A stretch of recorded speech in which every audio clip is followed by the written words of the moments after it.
네, 여러분 안녕하십니까. 9월 22일입니다. 오늘은 시진핑이 이제 중국의 시진핑이 미국의 시애틀로 국빈 방문 일정을 시작했습니다. 곧이어 유엔 총회가 열리게 되고 우리나라 박근혜 대통령도 미국에 가게 됩니다. 오바마를 축으로 각국 정상 외교가 미국에서 치열하게 벌어지고 있습니다. 일본이 안보법제를 통과시켰습니다마는 안보법제를 통과시킨 이면에는 일본 방산산업의 부활이 노림수다. 이런 분석들이 새롭게 나오고 있습니다. 그 얘기는 나중에 정규제 칼럼에서 자세히 소개드리겠습니다. 일본의 방산 관련 뉴스는 지금 국내 뉴스에서는 완전히 종적을 감추고 있습니다만 정규제 뉴스에서만 발굴해서 보내드리는 뉴스니까 여러분들 관심을 좀 보내주시기 바랍니다. 오늘은 85년 9월 22일 소위 플라자 합의 30년이 된 날입니다. 플라자 합의가 무엇인지 그 이후에 전개된 일련의 상황들에 대해서 공부합니다. 오정근 교수님 모시는데요. 환율에 대한 여러 가지 공부를 해보도록 하겠습니다. 국제 권력의 역학 문제도 짚어보도록 하겠습니다. 우리나라 요즘 박근혜 대통령의 통일 외교는 부지런히 움직이고 있는 것 같습니다만은 경제 외교는 영 아니올시다인 것 같습니다. 그래서 그 문제도 주의를 환기해 드리도록 하겠습니다. 오늘의 주제 같이 보시겠습니다. 오정근 교수의 경제산책, 플라자 합의 30년 이후 오늘의 문제, 또 중국 위안화의 운명에 대해서 같이 공부해 보도록 하겠습니다. 미리 보는 환경이 있고요. 정규제 칼럼에서는 일본 방위산업의 부활에 대해서 얘기를 좀 하도록 하겠습니다. 오늘은 뉴스 한번 보시죠. 오늘은 뉴스 한번 보시죠. 네, 국내 기업은 썩 좋은 뉴스가 아직도 없습니다. 국세가 잘 거치고 있다 이런 얘기가 있고요. 폭스바겐 얘기가 계속해서 나오고 있습니다. 북한행 얘기도 있고요. 네. 애플 얘기가 있습니다. 안보법제, 중국에서 공자 배우기 열풍, 중국 경제 성장률 7% 이하 숫자가 처음으로 나왔습니다. 뉴스를 시작하기 전에 하나 조금 민감한 얘기이기도 합니다만은 오늘 이 여성부 장관까지 나서 가지고 중학교에 가서 연희중학교에 가서 위안부 바로 알기 시범 수업을 했습니다. 왜 이런 수업을 하는지 모르겠습니다. 위안부 바로 알기 시범 수업을 하는데 왜 이런 얘기를 하는지 모르겠습니다. 그때 끌려간 강제 동원되어 지속적으로 성폭력을 당한 여성이 바로 일본군 위안부이다.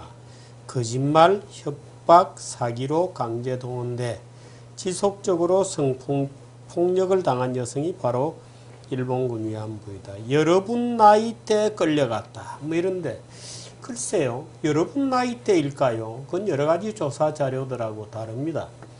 고노다마에서 인정했다. 이런 얘기도 있습니다만 고노다마에서 사과를 했었다는 얘기도 배상을 했었다. 그 돈에 일본 정부 자금이 일부밖에 없고 민간 자금이었기 때문에 많은 위안부 할머니들이 안 받았다. 이런 얘기도 같이 가르쳐야 됩니다. 일본이 배상을 시도했다.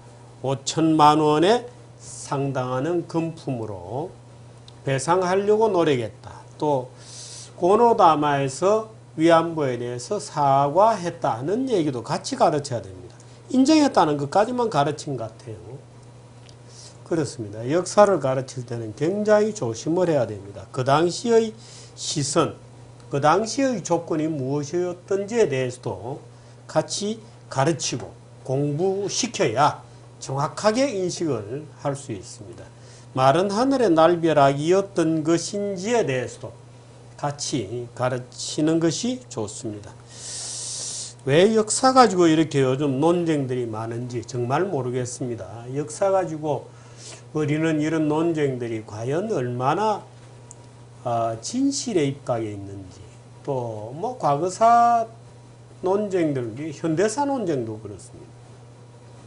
위안부 문제가 그렇다는 게 아니고, 대한민국 현대사, 또 대한민국 고대사라가 뭐 완전히 판타지들하고 뭐 뒤죽박죽이 되어가지고, 동아시아에서 뭐 동북방에 있었던 모든 역사는 마치 한국의 역사인 것처럼 갖다 붙이는, 모든 뭐 글자 하나 있으면 다 갖다 붙여서 전부 마치 한국의 역사인 것처럼 갖다 붙이는 이상한 버릇들이 생겨서 역사 자체를 완전히 무슨 소설처럼 만드는, 판타지처럼 만드는 것도 요즘 소위 싸구려 지식인들의 유행 상품인 것 같다는 느낌을 저는 받습니다. 더 깊이 얘기하면 불편해 하실 분들이 또 생길 것 같군요. 정규제 뉴스는 그래도 사람들이 불편해 하더라도 진실을 얘기하려고 늘 노력하도록 하겠습니다. 오늘의 뉴스 같이 보시겠습니다. 9월 22일 화요일 오늘의 뉴스입니다. 국내 기업의 매출이 2분기 연속 감소했습니다. 한국은행은 외부감사 대상 기업 16,000여 곳 중 표본업체 3,065곳을 대상으로 한 2015년 2분기 기업 경영 분석 결과를 오늘 발표했습니다. 조사 대상 기업의 매출은 전년 동기 대비 4.3% 감소했고 지난 1분기엔 4.7%가 줄어 2분기 연속 감소세를 나타냈습니다. 기업 매출액이 감소한 것은 국제유가 하락에 따른 수출 가격 하락, 중국 경기 성장 둔화 등 세계 수요 부진에 따른 것으로 보입니다. 반면 성장은 둔화됐지만 수익성과 부채 비율은 모두 개선됐습니다. 매출 영업이익률은 4.8%에서 5.6%로 상승했고 순이익률도 4.6%에서 4.8%로 개선됐습니다. 또 기업들의 부채 비율은 105.7%에서 104.2%를 기록했고 차입금 의존도도 27%에서 26.9%를 나타내는 등 개선됐습니다. 네, 다음 뉴스. 올 3분기 우리나라의 수출이 5년 만에 최저치를 기록할 전망입니다. 지난 7, 8월 수출액과 9월 1일에서 20일까지의 수출액을 고려하면 3분기 수출은 1,300억 달러에 못 미칠 것으로 예상되는데 이는 2010년 4분기 이래 최저 수준입니다.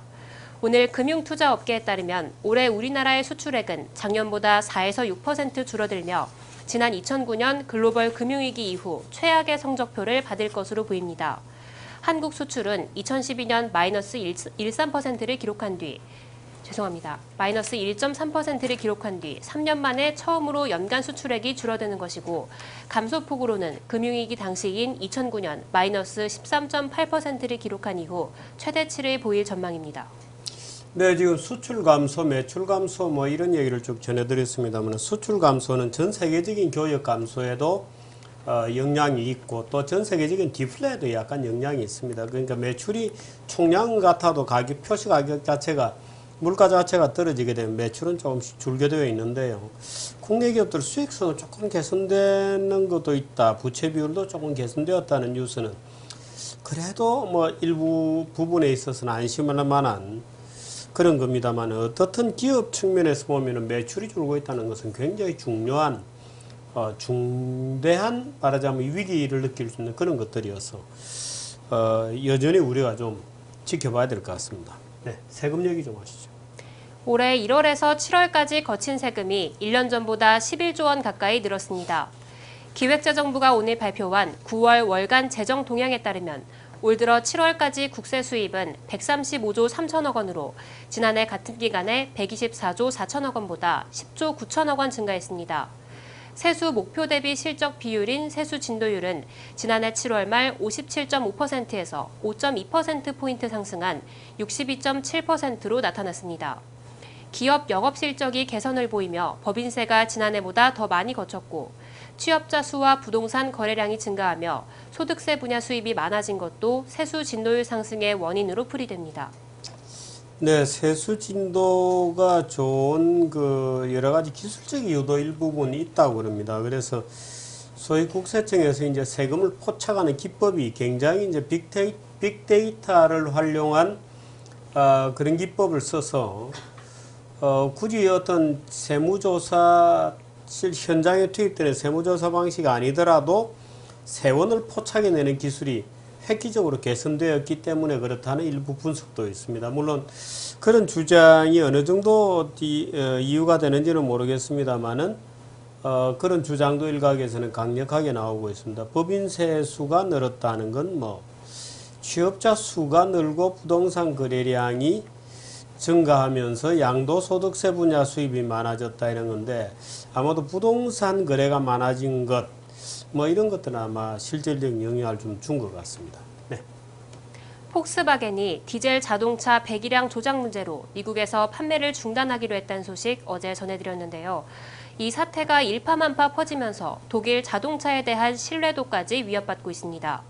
독일 정부는 폭스바겐의 디젤 차량 전량에 대해 광범위한 특별 조사를 지시했고 미국 법무부도 이번 사태에 대한 조사에 착수한 것으로 알려졌습니다. 독일 주식시장에서 어제 폭스바겐의 주가는 18.6% 폭락하며 시가총액 141억 유로, 우리 돈 약 18조 6천억 원이 증발했습니다.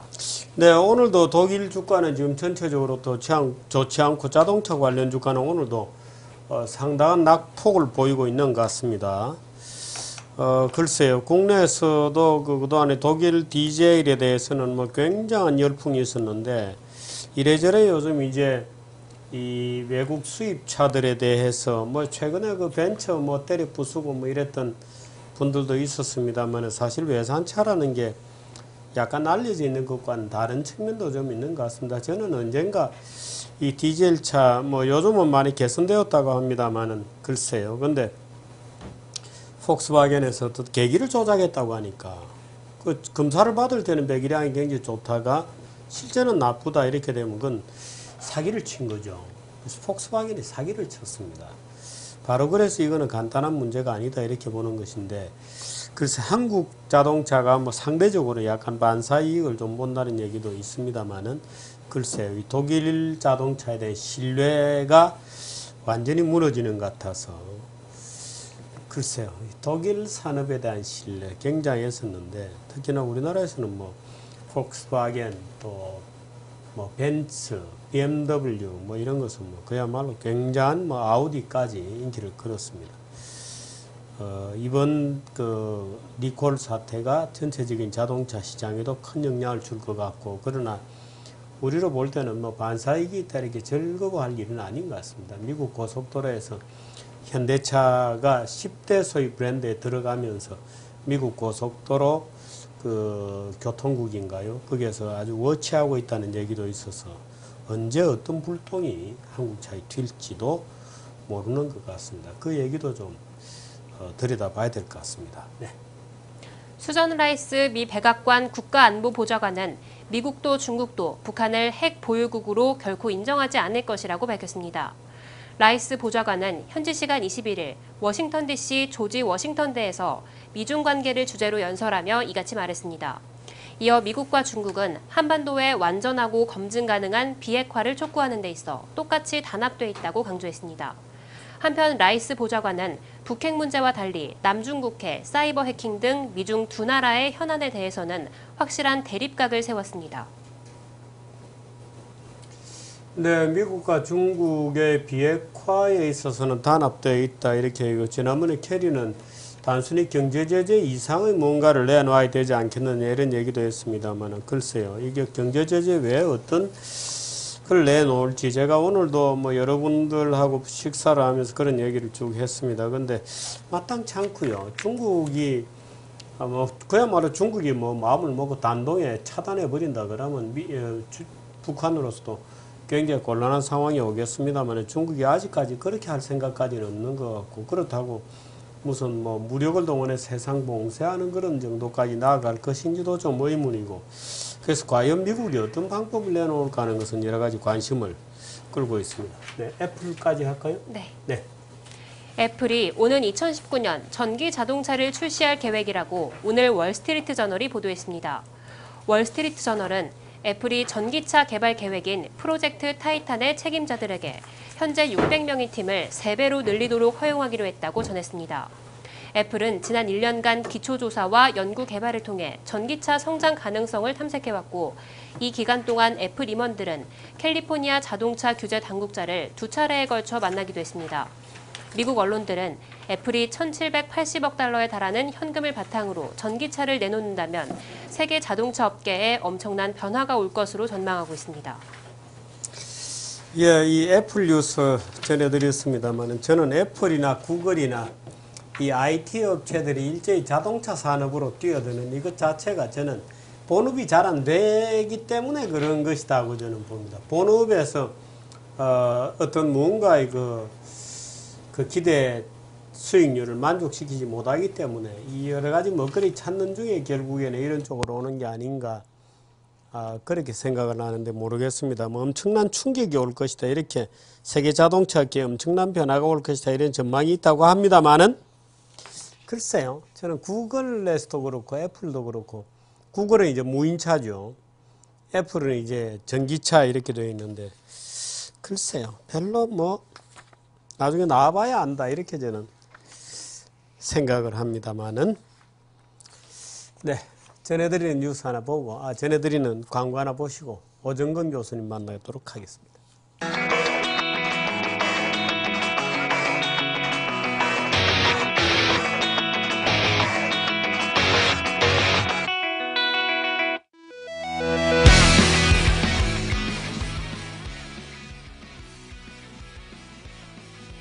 네, 우리 이송희 씨가 주로 해외 뉴스 좀 들려드리기 전에 오늘 이건 여러분들이 좀 아시면 좋을 것 같습니다. 어제 제가 중국이 영국의 원전 개발에 참여하게 되었다 이런 뉴스를 전해드렸잖아요. 전해드렸죠? 네. 예. 예, 중국이 영국 원전 개발에 참여한다 이런 뉴스를 어제 전해드렸는데 오늘 아침에 파이낸셜 타임즈에 보면 바로 말도 안 된다 이런 반론이 제기가 되었습니다. 그 제목은 China should not be the answer to Britain's nuclear program입니다. 중국은 영국 원전 개발, 원전 프로그램에 답이 될 수 없다. 중국이 그 답이어서는 곤란하지 않냐. 닉 버틀러라고 하는 사람이 쓴 글인데요. 이 파이낸셜 타임즈의 오피니언면에 꽤 중요한 글로 났습니다. 그런데 쭉 내용을 보면은 지금 오스본이 이제 중국에 가 있는데, 영국의 재무장관입니다. 아주 처음부터 완전히 까고 있습니다. 조지 오스본 영국 재무부 장관은 중국에 잘 보이려고 엄청난 노력을 하고 있다. 최근 오스본 장관은 중국에 힌클리 포인트 원자력 발전소 건설에 참여해달라고 요청하였다. 현재 힌클리 포인트 원전 사업은 투자를 확정하지 못해 지연되고 있다. 오스본은 만약 중국이 이번 프로젝트에 참여할 경우 20억 파운드의 정부 개런티를 보장하겠다고 말했다. 오스본의 방중을 보면 영국 정부가 너무 다급해 보인다. 영국 정부는 다음날 시진핑 주석이 영국에 방문하기 전에 영국을 가게 돼 있군요. 또 거래를 성사시키고 싶어한다. 그러나 정부가 공식적으로 계약을 체결하기 전에 영국인들에게 정부는 중국에 어떠한 혜택을 주는지를 구체적으로 밝혀야 한다. 그런 내용들을 쭉 하고 있습니다. 만약 오스본이 정말 원자력 발전소 건립을 원한다면 왜 정부 주도 프로젝트를 정부가 주도하지 않는 것인가? 영국 정부는 장기 저리로 돈을 빌릴 수도 있고 이는 영국 소비자가 부담해야 할 돈을 줄여준다. 중국의 차이나 마니를 이용하려는 오스본의 계획은 결국 정치적 쇼에 불과한 것이 아닌가. 이번 글의 진실이 무엇이든지 간에 현재 영국은 중국에 투자를 원한다는 것을 보여준다. 그러나 우리는 중국을 영국의 후원자로 생각하면 곤란하다. 이런 글입니다. 이런 게 이제 소위 각국 간에 지금 경제 외교를 둘러싸고 치열하게 전쟁하고 있고 이 원전 문제는 사실 우리나라가 MB 때만 하더라도 세계적으로 이니셔티브를 쥐고 있었죠. 그러니까 유나이티드 아랍에미리 대원전 연다면 뭐 대통령이 뭐 참 새벽 기차를 타고 달린다 할 정도로 쫓아가고 해서 프랑스를 따돌리고 우리가 따내고 굉장히 그런 어떤 액션이 있었는데 요즘 웬일인지 다 뺏기고 있어요. 중국에는 중국대로 뺏기고 뭐 고속철 뭐 태국의 고속철도는 일본에 뺏기고 뭐 심지어 뭐 미국의 고속철도 중국에 뺏기고 영국 원전도 중국에 뺏기고 이런 식으로 계속 지금 우리는 뺏기고만 있습니다.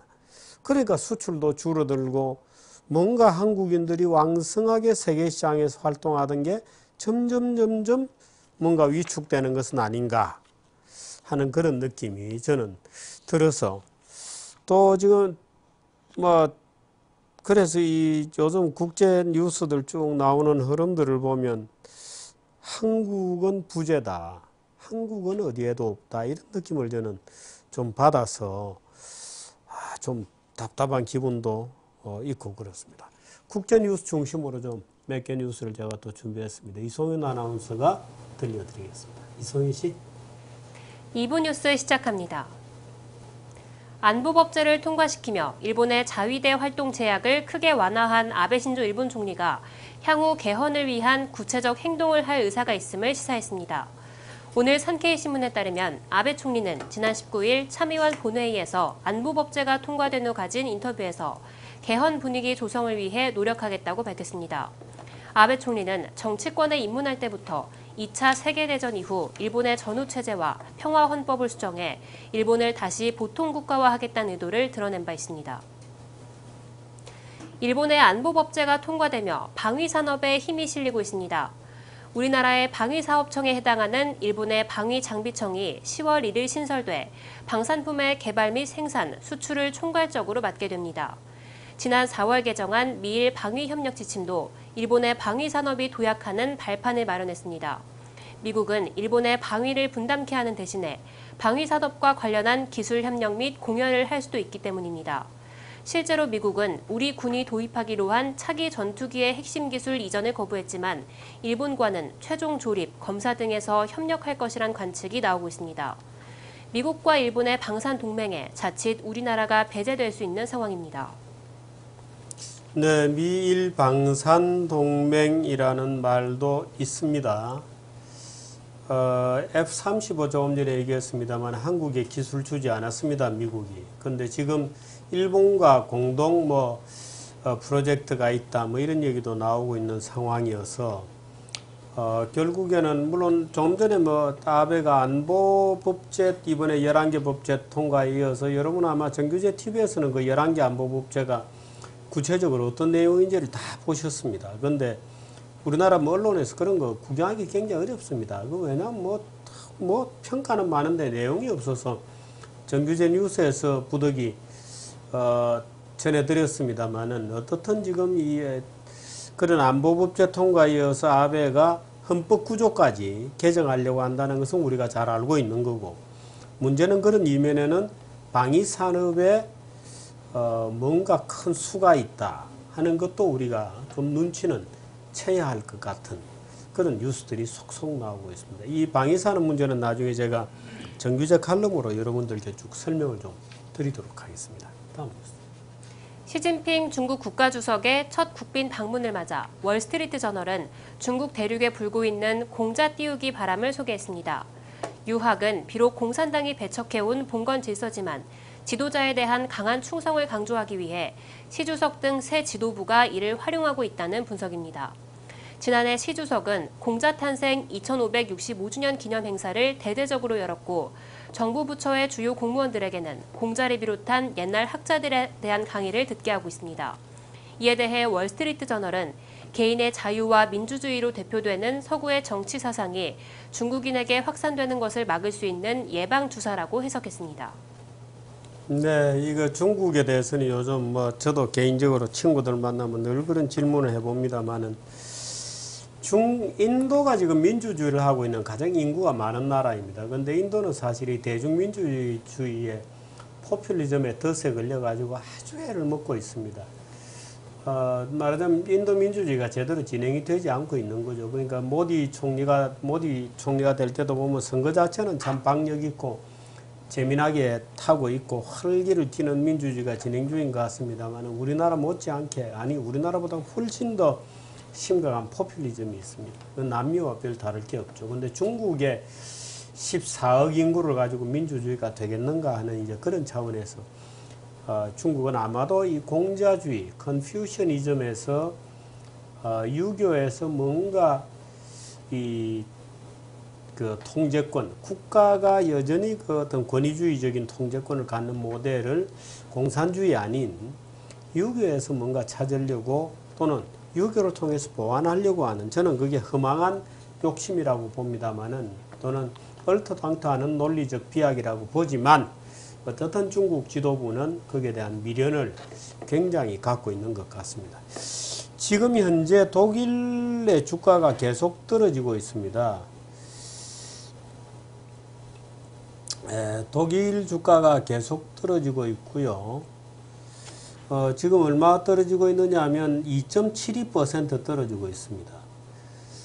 영국 주가는 2.13% 떨어지고 있고요. 독일 주가가 2.72%, 지금 프랑스 주가입니다. 프랑스 주가는 3.13%가 떨어지고 있습니다. 그래서 조금 진행되는 모양이 오늘도 어제 비슷하게 될 거 아닌가. 뭐 이건 어제 기사 같은데요. 20% 폭스바겐 주가가 떨어졌다 하는 것인데 오늘은 나중에 좀 제가 찾아보고 또 소식을 전해드리도록 하겠습니다. 다음 뉴스입니다. 올해 중국의 경제 성장률이 6.9%에 그칠 것이란 전망이 나왔습니다. 오늘 신화통신에 따르면 중국 사회과학원은 전날 발표한 중국 경제 성장보고 여름호에서 올 초 7%로 제시했던 중국의 올해 경제 성장률 전망치를 6.9%로 하향 조정했습니다. 중국 주요 기관 중 올해 중국의 경제 성장률이 정부 목표치인 7%에 못 미칠 것이란 관측을 내놓은 것은 사회과학원이 처음입니다. 네, 이 중국 성장률과 관련해서 중국 2분기 성장률이 사실은 한 5%에 미달한다는 분석이 최근 많이 나오고 있습니다. 그 제가 몇 번 소개드린다 하다가 기회를 놓쳤습니다만 지난번에 2분기 성장률 7% 나오는 날 한 달여 전이죠. 제가 2분기에 7%는 저 거짓말일 것이다. 저 통계적으로 마사지가 너무 많이 된 거고 5% 정도 될 수도 있다라고 말씀드렸는데 그 다음에 바로 주가가 폭락한 날이 있습니다. 그때 주가가 폭락한 게 소위 리크창 지수라는 겁니다. 실제로 전기 사용량 뭐 이런 거, 교통량 뭐 이제 이런 걸 측정해서 실제로 중국의 생산 활동이 어느 정도 될 거냐 하는 것을 측정하는 이제 그런 이제 체감 지수죠. 리크창 지수라고 하는. 근데 그때 전기 사용량이 아주 급감했기 때문에 주가도 폭락한 겁니다. 그러니까 7%는 거짓말이다 하고 했는데 최근에 이제 중국에 대한 분석을 내놓는 서방의 여러 가지 뭐 분석 보고서 이런 거를 보면은 최악의 경우에는 4%대까지도 그러니까 5% 밑에죠. 또 뭔가 중국 정부가 치팅하고 있을 가능성이 있다. 뭐 이런 얘기가 있었습니다. 근데 글쎄요. 전기 사용량은 뭐 충격적이었습니다만은 그래도 비교적 그럭저럭 하고 있는 것 같다는 느낌이어서 근데 중국의 관변 단체에서 7% 밑에 6.9%를 전망한 것은 어떻든 그 숫자 자체는 오늘 처음 나온 숫자에서 여러분들께 전해드렸습니다. 네. 프랑스 규제 당국은 검색에서 사용자가 요구하면 특정 정보를 삭제하는 이른바 27 권리를 구글이 전 세계 구글 도메인에 적용해야 한다고 밝혔습니다. 프랑스 정보보호규제기관인 정보자유국가위원회는 성명을 내고 유럽에서 활동하는 기업은 현지 법률을 준수해야 한다며 이같이 발표했습니다. 위원회는 지난 6월 구글의 삭제 대상 콘텐츠를 유럽뿐 아니라 모든 지역 도메인에서 제거하도록 명령했지만 구글은 반대 의견을 제출했습니다. 이번 성명을 통해 위원회가 전 세계 도메인에 27 권리를 적용하란 결론을 내리면서 구글은 이 결정을 어기면 15만 유로, 우리 돈 약 2억 원의 벌금을 물게 됩니다.